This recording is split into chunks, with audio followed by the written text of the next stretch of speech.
మాజీ రాజ్యసభ సభ్యుడు వి హనుమంతరావు కేంద్ర ప్రభుత్వంపై తీవ్ర విమర్శలు చేశారు. అమర్పేట్లోని తన నివాసంలో ఆయన సమావేశం నిర్వహించారు. డిజిటల్ సెన్సస్ వల్ల సామాన్యులకు ఇబ్బందులు తలెత్తే అవకాశం ఉందని ఆందోళన వ్యక్తం చేశారు. ఇళ్ల నిర్మాణానికి సంబంధించిన స్లాబ్ వివరాలు వంటి వ్యక్తిగత సమాచారం సేకరించడం అవసరమేంటని ప్రశ్నించారు. కుల గణనలో ఎస్సీ ఎస్టీ వర్గాల వివరాలు మాత్రమే తీసుకొని ఓబీసీలను పక్కన పెట్టడం సరైన విధానం కాదని అన్నారు. బిలో పావర్టీ లైన్ లో ఉన్న ఓబీసీల వివరాలు కూడా సేకరించాల్సిన అవసరం ఉందని సూచించారు.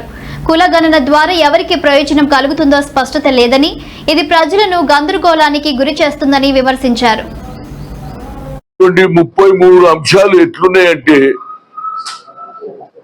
అది దానికి ఏమంటూ డిజిటల్ దీని మీద సర్వే చేస్తూనే ఉంటాం. డిజిటల్ నేను అడిగిన ఆమెను కమిషనర్ గారిని, ఎవరైతే సెన్సస్ చేస్తున్నదో ఐఏఎస్ ఆఫీసర్ అడిగినామా, మరి ఈ డిజిటల్ చేస్తే సామాన్యులు వెళ్ళలే వాళ్ళే వచ్చి చేసుకుంటారు. సరే వాళ్ళు వచ్చేసారు. దాంట్లో ఏమేమి రాసిందంటే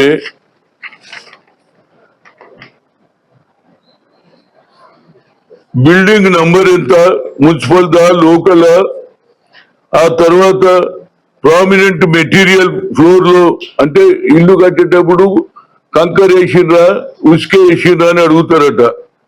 అదేవిధంగా ప్రిడామినెంట్ గా మెటీరియల్ వాల్ ఉన్నదా లేదా, అదేవిధంగా ప్రిడామినెంట్ మెటీరియల్ రూఫ్ ఎట్లున్నదో, నీ బిల్డింగ్ కూలిపోతుందా పాతదా అని చెప్పేందుకు ascertain of the census house, condition of the census house అంటే ఇల్లు ఎట్లున్నది, అది రేపు కూలిపోతుందా ఎల్లు కూలిపోతుందా దాని కండిషన్.